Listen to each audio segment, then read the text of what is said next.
पूछे कौन सा यार मोदी का, क्यों आप गए थे आईसीजे में उस वक्त, क्यों आपने एक्सेप्ट की थी jurisdiction? Now we are stuck with an ICJ decision. हम फंस गए एक आईसीजे की डिसीजन में क्योंकि इनकी कुताहियों की वजह से, जो इनको केस लड़ना ही नहीं चाहिए था। कि अभिनंदन आपको पाकिस्तान ने अपनी मर्जी से दिया था, इसमें कोई दो राय नहीं है। बड़ेपन का मुजाहरा किया था, बड़े ज़र्फ का मुजाहरा किया था, प्रैक्टिकली अमन का पैगाम दिया था। लेकिन कुलभूषण तो आपको पता है कि हम आपको वापस करने वाले नहीं हैं। कौंसलर रिसाई की जो आपको रिसाई दी गई थी उसको नेमत समझना चाहिए था भारत को। लेकिन हमने देखा कि अभिनंदन के मामले पर आप लोग भंगड़े डाल रहे थे और कुलभूषण के साथ जो कौंसलर रिसाई का मामला था उस पर कुलभूषण को आप लोग इस तरह ट्रीट करते जैसे आपके मुल्क से उसका कोई ताल्लुक ही नहीं है। इसकी वजह मैं जान सकती हूँ, यानी आप जान चुके हैं कि कुलभूषण के मामले में आपके हाथ कुछ नहीं आने वाला? फिजा, पहली चीज ये कि आपने एक गुडविल जेस्चर के तौर पे वापस दिया था अभिनंदन को, तो ये बात मैं आपको बता दूं, जिस समय अभिनंदन पकड़े गए थे उसके कुछ देर बाद ही इंडियन ट्रूप ने बॉर्डर पे मूवमेंट शुरू की थी। सुखोई के स्क्वाड्रन्स मूव होने शुरू हो गए थे। ये खबर पाकिस्तान को लग गई थी और इंस्टेंटली उन्होंने बोला कि नहीं, हम छोड़ रहे हैं। ठीक है, तो ये मत बोलिए कि वो गुडविल जेस्चर था। अगर गुडविल जेस्चर इतना ही पाकिस्तान दे रहा होता तो क्यों नहीं देता भाई इस पे अभिनंदन को क्यों नहीं छोड़ दिया? ऐसा ही गुडविल जेस्चर अगर आप दे रहे होते तो इतने आप शरीफ नहीं है जो आपके गुडविल जेस्चर में छोड़े। आपके पास 5 तो हैं। और दूसरी चीज, ये सवाल अगर मैं आपसे पूछूं कि जो आप मूवमेंट की बात कर रहे हैं बॉर्डर पे, तो वो आपने कुलभूषण के मामले पे क्यों नहीं की? और वो प्रेशराइज आप लोगों ने कुलभूषण के मामले पे क्यों नहीं किया? वो क्यों हमारे पास है? यस, अब ये सवाल तो मेरा बनता है ना आपसे पूछना। बिल्कुल बिल्कुल बिल्कुल। कुलभूषण जो है वो एक फॉर्मर एम्प्लॉय है इंडियन नेवी का, और वो इस समय एक बिजनेसमैन है। कमांडर जो थे हमारे अभिनंदन, वो हमारे करंट एम्प्लॉय थे। और एक इस समय एक जासूस है और जासूस पकड़ा गया है। अच्छा, सुनिए। और विंग कमांडर अभिनंदन जो थे वो हमारे एम्प्लॉय थे और वो हमारे मिशन पे गए थे जब वो पाकिस्तान में पकड़े गए थे। इंडिया झूठ नहीं बोलता, बहुत क्लियरली इंडिया ने एक्सेप्ट किया कि हमारा एक पायलट पकड़ा गया।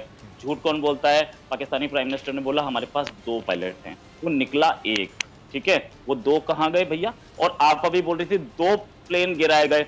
आपके डीजीआईएसपीआर ने बोला 1 प्लेन गिराया गया, आपने उसे 2 कर दिया। भाई आप डीजीआईएसपीआर से ऊपर हैं। दूसरी चीज, इंडिया क्यों नजरें चुराता है? और आपने जो दरख्त गिरा के कह दिया कि हमने जहाज गिरा दिए, वो 20 बॉम्ब मारेंगे तो 2 दरख्तों पे भी गिरेंगे, ऐसा हमेशा होता है। ठीक है ना? और आपके ही मिनिस्टर पार्लियामेंट में एक्सेप्ट कर चुके हैं क्या मदरसे पे गिरा था अजहर मसूद के, तो उस पे मैं डिस्कशन नहीं करूंगा। दूसरी बात ये कि अब मैं आपकी तरफ दोबारा आती हूं रोहित। आप अच्छा चलिए अपना पॉइंट कर, हारिस साहब मैं आपसे जवाब लूंगी ब्रिगेड साहब। जी रोहित कंप्लीट करें। इंडिया नजरें चुराता है भाई, इंडिया नजरें चुराता होता तो इंटरनेशनल कोर्ट ऑफ जस्टिस में कौन पाकिस्तान गया था? वहां पे जाके किसने क्लेम किया था विंग कमांडर हमारा कुलभूषण हमारा आदमी है? बिल्कुल बोला था, और ये भी एक्सेप्ट किया था कि ये इमेज किसका खराब हुआ था? कुलभूषण के पकड़े जाने पे आप लोगों का खराब हुआ था ना? जगहसाई किसकी हुई थी? आपकी? मैडम ये जगहसाई की बात नहीं होती। तो हम लोगों ने बोला ही था कि उसको एब्डक्ट करके ईरान से लाए थे। आपका जासूस हमारे मुल्क ने पकड़ लिया और आप कहते हैं इसमें जगहसाई की बात नहीं, तो क्या आप लोगों को बहुत ये क्या एप्रिसिएशन मिल रही है इस बात पे? आपके 20 जासूस पकड़े हुए हमारे पास भी, टेंशन मत लीजिए, हमारे पास बहुत है। हमारे पास तो एक लाइव टेररिस्ट पड़ा था जिसका नाम था कसाब। ठीक है, तो डोंट वरी, ये हर कंट्री करता है। और अगर जासूस तो झूठी सच्ची कहानियां। अच्छा मैं ब्रिगेडियर साहब से आपकी बातों का जवाब ले लूं, मैं दोबारा आपकी तरफ आती हूँ। अच्छा ब्रिगेडियर हारिस नवाज साहब, मेरे ख्याल से मुझे सवाल पूछने की जरूरत नहीं। कुलभूषण के मामले पे, अभिनंदन के मामले पे बहुत सी कहानियां सुना दी हैं। रोहित शर्मा ने आपको जवाब देना चाहेंगे? बिल्कुल, बात यह है कि अभिनंदन को पाकिस्तान ने एज अ पीस जेस्चर दिया था। ठीक है ब्रिगेडियर साहब, मैं आपकी तरफ दोबारा आऊंगी। मैं कर्नल शैलेंद्र साहब को भी शामिल गुफ्तगू करती हूँ। कर्नल साहब ये बड़ी अच्छी बात की ब्रिगेडियर साहब ने कि आप लोग क्यों ऑन नहीं करते? मुझे सिंपल ये बताइए कि कुलभूषण आप लोगों ने भेजा था, आप लोगों के कहने पर आया था, अपने वतन की, अपने देश की मोहब्बत में आया था, जासूस बन के पाकिस्तान में, और ना जाने क्या क्या कुछ करता रहा। फिर जब पकड़ा गया, कौंसल रसाई भी दी गई, तो उसके साथ इस तरह का बिहेवियर के बेचारा पुकारता रहा, उसकी किसी ने सुनी नहीं। क्यों ऐसे किया आप लोगों ने उसके साथ? ओके डॉक्टर फिजा, बड़ा अच्छा टॉपिक लिया है आपने, और मैं पहले कंसंट्रेट करूंगा कमांडर कुलभूषण सुधीर यादव रिटायर्ड के केस पर, क्योंकि अभिनंदन के केस में अनफॉर्चुनेटली झूठी बातें इतनी ज्यादा हो गई अब तक कि उसके ऊपर अगर हम ना कंसंट्रेट करें तो ज्यादा अच्छा है।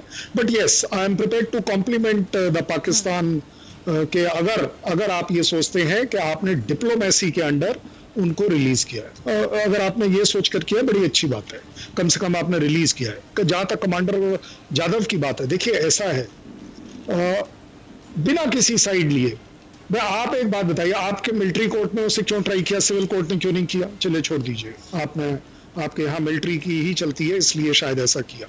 दूसरा, आपने तो उसे सजा दे दी थी मौत की, आप बिना काउंसलर एक्सेस दिए आपने तो सजा भी सुना दी थी। ये तो इंडिया ने उसके बाद इंटरनेशनल कोर्ट ऑफ जस्टिस में गए। अच्छा चलिए कोई बात नहीं, हो सकता है आपके यहाँ कुछ ऊंच नीच हो गई हो। इंटरनेशनल कोर्ट ऑफ जस्टिस ने जब बोल दिया कि आप फांसी नहीं दे सकते हैं, तो अब आपके हाथ में रहा क्या?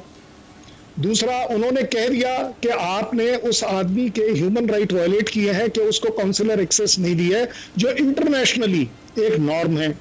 चलिए कोई बात नहीं, अब आपने बोल दिया कि चलिए हम दे देंगे, क्योंकि अनफॉर्चुनेटली जो एक लास्ट मीटिंग उसकी वाइफ और मदर से कराई थी, आपको मालूम है आपने कितनी ज्यादा इज्जत बख्शी थी उसमें, तो उसको डिस्कस ना करें तो ज्यादा अच्छा है। जहां तक बात आ गई इंटरनेशनल ये एक्सेस देने वाली है, काउंसलर एक्सेस, मुझे आप एक बात बताइए, अभी मुझे बड़ा खराब लगता है, क्योंकि मेरे को लगता है कम से कम एज अ फौजी हम ठीक बात करें, चाहे वो पाकिस्तान का फौजी हो चाहे वो हिंदुस्तान का फौजी हो।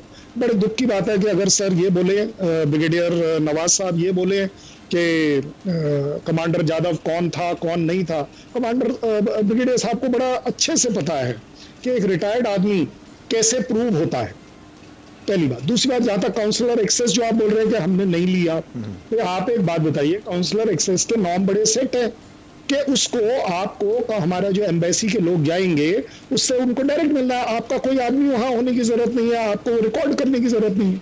That is called as counsellor access. आप नहीं देंगे, हमने मना कर दिया, अब आप उसमें झूठ ये मैं मरने वाला हूँ, मेरे को बात तो करिए, तो उन्होंने बोला नहीं, अगर नॉर्म के, क्योंकि हम भारत में नहीं चाहते कि आप उसमें पी लगा दें हाजिरी की कि एक्सेस दिया गया था, और उसमें आप अपने लोग भी खड़े कर लें, अपनी रिकॉर्डिंग भी खड़ी कर लें, वो बीच में कांच लगा लें, पता नहीं क्या क्या लगा लें। ये सारी चीजें हमारे जो डिप्लोमेट आपके यहाँ पर हैं उनको कॉम्पिटेंट है ये सारी चीजें डिसाइड करने में, और इस वजह से मेरा प्लीज ध्यान दीजिएगा, इस वजह से वहां मोदी साहब हमारे प्राइम मिनिस्टर खड़े होने की बिल्कुल जरूरत नहीं है, क्योंकि हमारे यहाँ डेमोक्रेसी में जो एम्बेसी स्टाफ है वो कॉम्पिटेंट है।